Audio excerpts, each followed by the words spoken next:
प्रश्न 4 है, ध्वनि सिद्धांत पर अपने विचार व्यक्त कीजिए। उत्तर, भारतीय काव्य शास्त्र में ध्वनि सिद्धांत को काव्य की आत्मा कहा गया है। यह सिद्धांत काव्य में निहित अप्रत्यक्ष, गूढ़ और व्यंजित अर्थ को प्रमुखता देता है। जब कोई कविता या वाक्य केवल अपने शब्दार्थ से अधिक गहरी अनुभूति कराता है और पाठक के मन में विशेष भाव उत्पन्न करता है तो उसे ध्वनि सिद्धांत कहा जाता है। इस सिद्धांत का प्रतिपादन संस्कृत आचार्य आनंदवर्धन ने अपनी प्रसिद्ध रचना ध्वन्यालोक में किया था। पॉइंट 1 है, ध्वनि सिद्धांत की परिभाषा। आनंदवर्धन के अनुसार काव्यस्य आत्मा ध्वनि, अर्थात काव्य की आत्मा ध्वनि होती है। जब किसी काव्य का गूढ़ अर्थ उसके प्रत्यक्ष अर्थ से अधिक प्रभावशाली होता है तब उसे ध्वनि काव्य कहा जाता है। ध्वनि 3 स्तरों पर कार्य करती है। पहला है अभिधा, मुख्य अर्थ, शब्द का सामान्य अर्थ। दूसरा लक्षणा यानी गौण अर्थ, जब मुख्य अर्थ बाधित हो तो लक्षणात्मक अर्थ ग्रहण किया जाता है। तीसरा है व्यंजना यानी व्यंजक अर्थ, जब शब्द के सामान्य अर्थ के परे कोई गूढ़ अर्थ निकलता है तो वह ध्वनि कहलाता है। पॉइंट अगला है, ध्वनि सिद्धांत के प्रकार। आनंदवर्धन ने ध्वनि को 3 भागों में बांटा।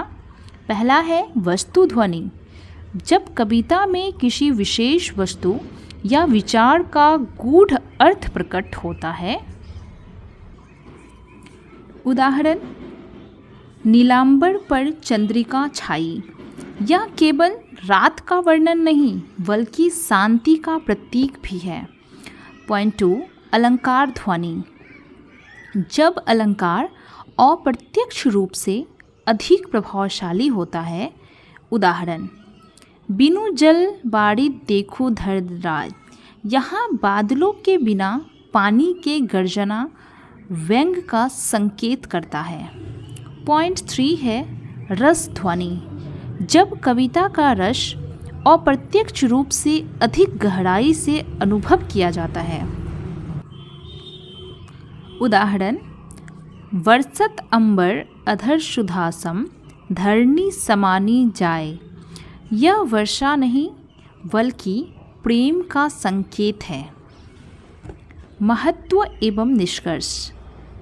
ध्वनि सिद्धांत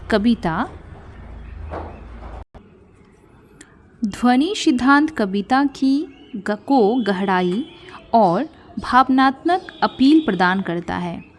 यह पाठक को कल्पना शक्ति को जागृत करता है और